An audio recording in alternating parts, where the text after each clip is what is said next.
Saad Youssef from The Athletic. He has just joined us. He is here with us. And Mike Leslie, our own Mike Leslie, who was out at AT&T Stadium today. In fact, I'm sure they both were.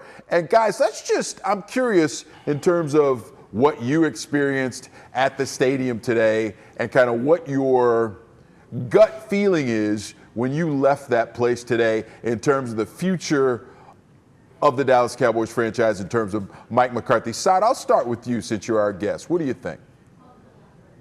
Well, I'm glad you phrased it that way in terms of how I feel about the Cowboys' future. And to be honest, the biggest thing that I feel is, whatever happens with the head coaching position, I don't know how much is really going to change for this franchise. Jerry Jones did a great job in his 38-minute interview with us of dancing around the McCarthy topic. But the one thing that he was definitive about was the fact that he is going to be the GM. He is going to be the decision maker. And to be honest, I just don't know if that is going to remain the fact that whether it's McCarthy, whether it's pick your name out of the hat, I don't know how much is going to change if nothing changes at the root of the problem. I think it's a great point. I love the way that you were very specific about 38 minutes of Jerry Jones and his rambling soliloquy, as I called it. Mike, what was your take? Yeah, so that means that the Cowboys, with their 37 minutes and 3 seconds worth of time of possession today, had the ball less than Jerry Jones did this afternoon at AT&T Stadium. He went on and on and on and on. And it was a lot of double talk. He even called himself out for the fact that it was double talk. He was very clear about the GM of it all. He said, listen, I bought this team to give myself an occupation for the rest of my life, and that's not going to change. That's what I'm doing. A lot of the things, though, that he said about McCarthy were complimentary. A lot of things that he actually had to say about the guy who's been his head coach for the last 5 years were singing McCarthy's praises, not maybe to the extent that he's done the last month or so during the regular season in his radio shows, but still talking about what a great head coach he is, and that's why he brought him in here in the first place. And yet he still talks about the fact that, I know exactly what coaches are out there and available, and there are Super Bowl coaches out there that, if given the opportunity, might come back and coach. He's very heavy on the double talk today, and he's going to have to figure out in his own mind what all that means over the course of the next week or so, because I honestly don't think that he's made up his mind yet. Yeah, it's really interesting, right? Because the contradictions were so apparent, even with his process, saying that, listen, I'm going to go about this the way I normally do. And then he later said, well, there's inconsistencies with the way I normally do things. That is the perfect Jerryism, just so succinct. He said it in about 12 seconds, and I was like, listen, that's where we are. That's what Cowboys Nation should expect. And this is what I would say to Cowboys fans. Don't put too much stock in anything Jerry Jones says, especially over the next 4 to 5 days, because he's going to make up his mind. He's going to do what he wants regardless, and then he'll come up with a rationale afterward. So don't expect it to make a whole lot of sense until he gets it done. He will reverse engineer how this thing plays out and how he wants to get the message out, because like you said, Saad, that's how he always does it. All right, so with that being said, let's go into, if we can, our evaluation of Mike McCarthy. And Mike, I'll start with you. You know the record, 49-35, 6-10, then 3 12-5 seasons, and then a 7-10 season. On the whole, his entire body of work, how do you view it, and what do you think will be the deciding factor in terms of if he leaves or stays?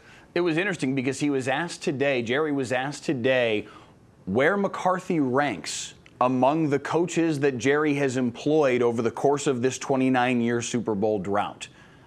And I think if you're power ranking those coaches that have been at the helm of this franchise, he's got to be up near the top anyway. He may not be number one on that list, but who do you Parcells probably goes above him. Absolutely. Is that it?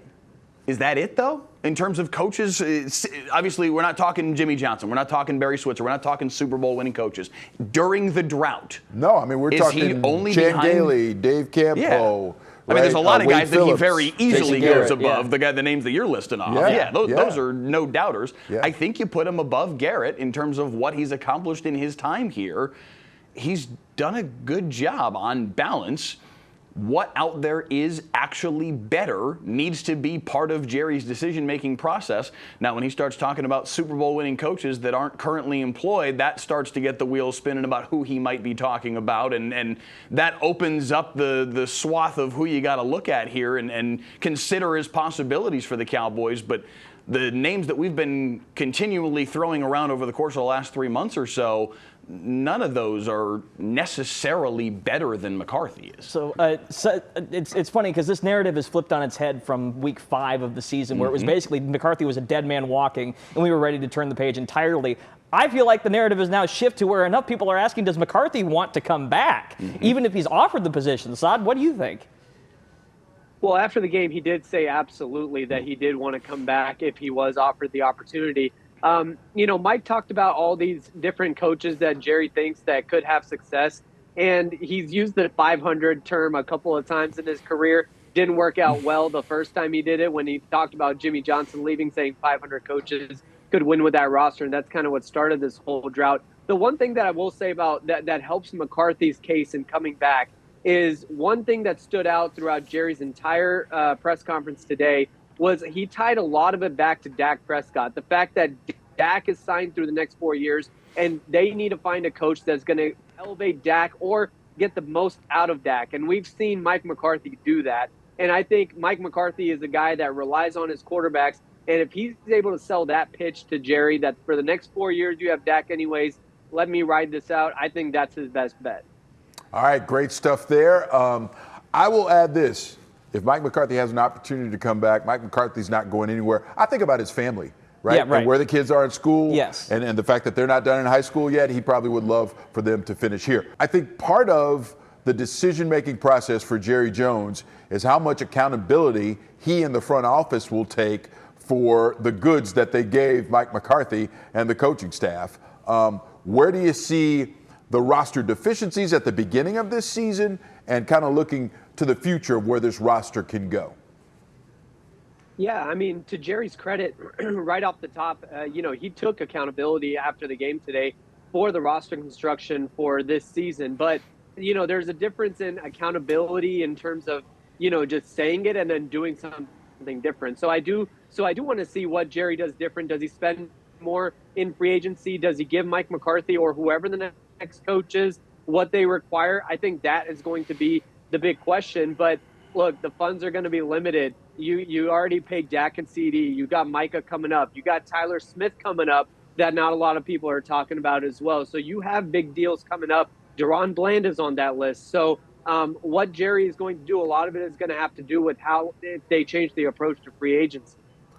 Listen, I think perhaps one of the biggest issues and mistakes this year in terms of, and this relates back to the free agency question, was the way that the Cowboys decided on this running back by committee.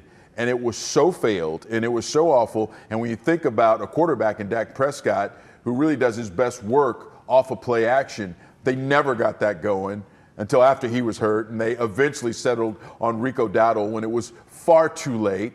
Mike, I am curious, what do you think about Dowdle? I'll chime in when you're done, but I'm curious, can he be a number one back? Would you, if you were GM, would you want him as your number one back? No. I think he can be a piece. I think he's shown himself to be a worthwhile back in this league, and he can be your 1B. I think you need a better option than just Rico Dowdle in your backfield. The Cowboys showed that they can run the ball with him, and their offensive line should be better next year with some more health, with, you'd hope anyway, Tyler Guyton would take a step or two forward, with some of these other younger guys, just in general, the youth for the Cowboys offensive line, if they can all take a step forward and improve in that second year in the NFL, that's going to be a positive thing for this offensive line and for this running game. But you need somebody other than just Rico Dowdle in that backfield if the Cowboys are going to actually have an offense that contend with the teams that are at the top of the league. Yeah, no, you're right. You think about a Josh Beebe and a Tyler Guyton and those guys kind of coming of age and getting a lot of work in their rookie years. You have to hope that they would get better. Tyler Guyton, really up and down. We'll see if he can improve. But on the running back situation, it's interesting, right? Because I think Rico Dowdle is the kind of back who needs to work up a lather, but I don't think I'm going to give him enough carries to work up a lather. So it's an interesting query in terms of, how much do you pay him? Where does he slot? And then when you look at the Cowboys in terms of the receiver position, Andrew and I were just talking about this in the break. Listen, you guys, Brandon Cooks isn't going to come back. I don't think they have a number 2. I don't think Turpin is a number 3. I think he's more of a gadget 4. Yes. So, they have to do a lot of work to try and make this offense and make this team Dak friendly. What do you think they can do, Saad, in terms of receiver? Well, I think you hit it right on the head, Joe. I think that is a huge problem. That's probably the biggest problem that I look at, even more than running back, because they really have one number 1 and then a couple of number 3s and a couple of number 4s. And I'm scared that they're going to go into this offseason and say that they already used their 4th-round pick on a receiver because they traded for Jonathan Mingo, and they might sit on that because Jalen Tolbert is going into his last year of his rookie contract. So Jalen Tolbert is a number 3. Jonathan Mingo hasn't shown much of anything. I agree with you on Kevontae Turpin. I think he's a great situational player, but also on Turpin, you need a coach that is able to use him a little bit better than what Mike McCarthy has done. And so all those things are up in the air. One of the bigger disappointments this year that doesn't get talked about enough is we all thought Jake Ferguson was going to take the next step. And yes. I understand he was hurt for a few games there and with a concussion, but he didn't look great this season either. So outside of CeeDee Lamb, you're really hurting for a lot of weapons for Dak in the passing game. So fewer receiver weapons, offensive line influx, not a running back 1. Dak comes back to what exactly? Not much. Right. Not much. The number 12 pick in the draft. Yeah, exactly. And before we get there, and before we let you guys go, and before we get to the game section that we're going to have, we do have to give our viewers this. If you had one name that you would put up for a head coaching candidate for this team, one name, Saad, who would it be? Man, I would have said Mike Vrabel first, but when Gerard Mayo being let go in New England, that just seems like a pretty easy decision for the Patriots. So that's tough. Without Mike Vrabel on the table, I think I'd think about bringing back McCarthy. Wow. Mike? Yeah, listen, I don't think that McCarthy deserves to lose his job. The name that was percolating through our sports department earlier tonight was John Gruden. That would be fun at the very least. It would be interesting, if nothing else. I will say this at the very Coach, least. Can I see your email? Do not expect for Jerry Jones to make this decision anytime soon. He's going to wring this thing dry for as long as he can, just for the theater of it all and to keep the Cowboys at the top of the conversation even through the first week of the playoffs. I wonder if sorry, Joe, 1 second real quick, if I can. The one thing I would say is that's me telling you what I think Jerry will do. Yeah. I would easily do Ben Johnson. And honestly, after watching the Lions game, I might give Aaron Glenn a shot as well as the head coach. But I think Jerry is not going to give a first-time head coach a shot. So that's why I told you McCarthy.